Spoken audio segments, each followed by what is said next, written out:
안녕하세요. 흰수염고래 스포츠입니다. 토트넘이 5연승을 달리게 되었습니다. 얼마 만인가요? 우선 엔지 감독은 지난 시즌에 4연승은 2번 했고 3연승 1번 했습니다. 2022년에 콘테 부임 때 4연승까지 하고 5연승 실패한 적이 있고 이전으로 돌아가면 무리뉴 감독이 2021년 3월에 무리뉴 감독이 5연승을 한 이후에 3년 만에 이뤄낸 것입니다. 이 소식이 전해졌을 때는 팬들이 의외로 그때 무리뉴 감독을 경질하지 말았어야 했다는 반응들이 좀 많더라고요. 왜냐하면 무리뉴 감독은 지금처럼 지원받지도 못했고 코로나 직격탄을 받으면서 팬들의 사랑도 제대로 받지 못했으니까요. 토트넘이 현재 리그 5연승이면 더 좋겠지만 아직 그건 갈 길이 좀 멀고 컵 대회가 끼어 있으면 분명 더 수월한 것도 맞죠. 프리미어리그 팀에서 5연승 팀은 없습니다. 네, 그래 대단한 건 아닐 수 있어요. 유로파리그 약팀을 상대한 거니까요. 하지만 다른 시각을 볼 필요가 있습니다.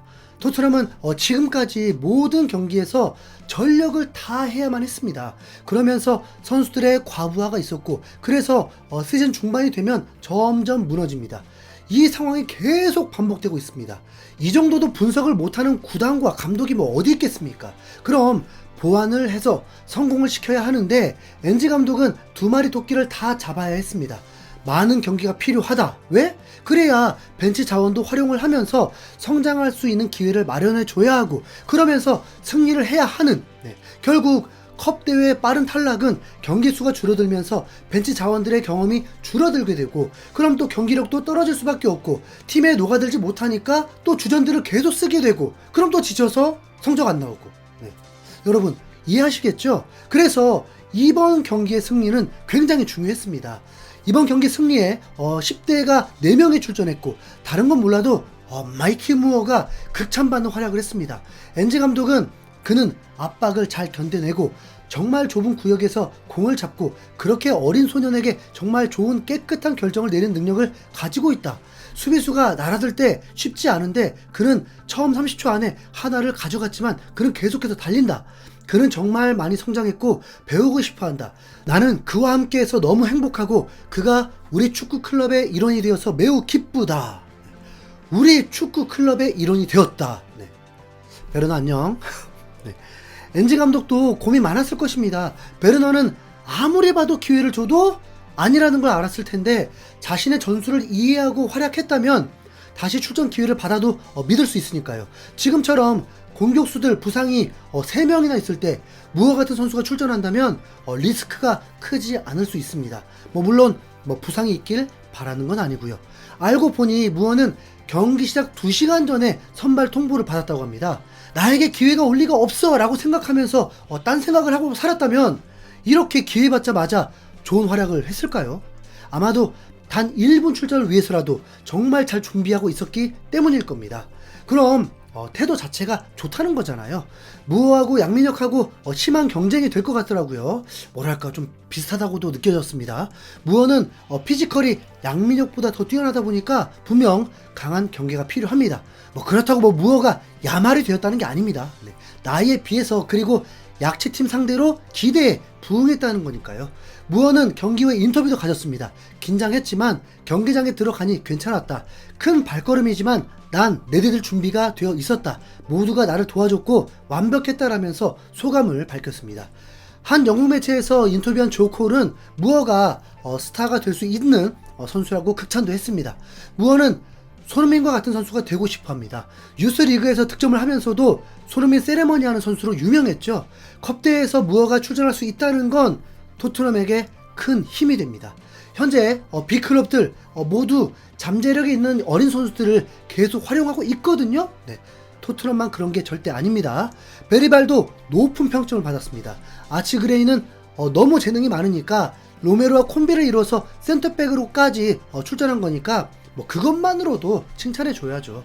경기 후 비수마가 인터뷰를 했는데 비수마는 이 경기를 제대로 통제를 했었다. 이 경기가 우리에게 굉장히 중요했기 때문에 집중했다. 유럽대항전의 원정 경기는 항상 이기기 어렵다. 하지만 우리는 오늘 해냈다. 어느 팀이랑 붙던지 우리가 해야 할 일에 집중하고 그 일을 해내는 것이다. 감독님이 이것을 원한다. 오늘 중원에서 이겼다고 생각한다. 앞으로 이런 경기력을 보여야 하고 일요일 경기에 집중해야 한다. 뭐 그래도 나름 전사 같은 힘이 있었습니다. 주전들과 함께 하지 않는 경기였음에도 결코 소홀하게 여기지 않고 원팀을 강조하는 비수마였습니다.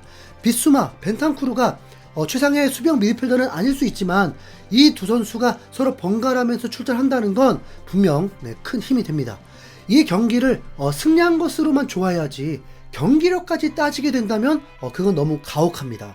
그런데 토트넘이 승리하고 난 후의 반응들을 보니까 와 진짜 가관이던데요. 솔직히 뭐 상상도 못했습니다. 손흥민이 돌아오면 더 잘하는 토트넘일 거라고 그래도 좀 그런 분위기일 줄 알았는데 손흥민이 없으니까 이기고 있다고 하는 뭐 발상.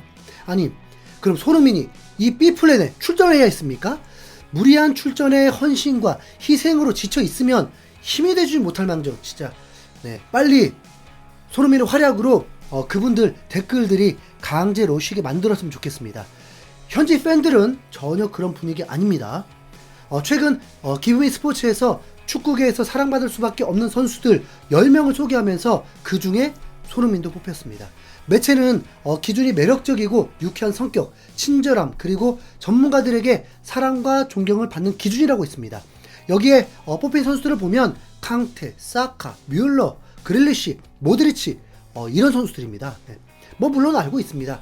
팬들은 손흥민이 지금 보이지 않고 손흥민의 골이 아닌 다른 선수들의 골과 승리다 보니까 그 마음이 좋지 않은 거죠.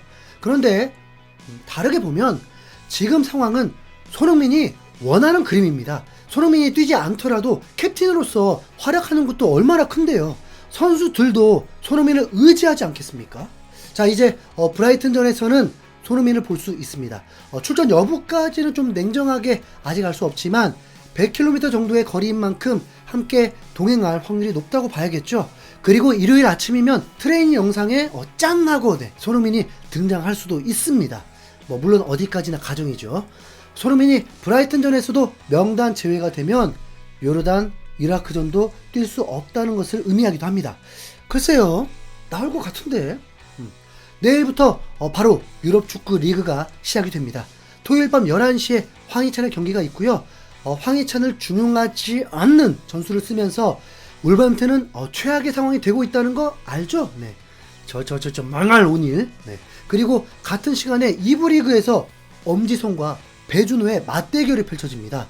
스와지 시티 대 스토크 시티. 요거 어떨까요? 네. 그리고 프리미어 리그는 8시 30분 리버풀 경기부터 시작하고 아스날, 맨시티 각각 경기도 밤 11시에 있습니다.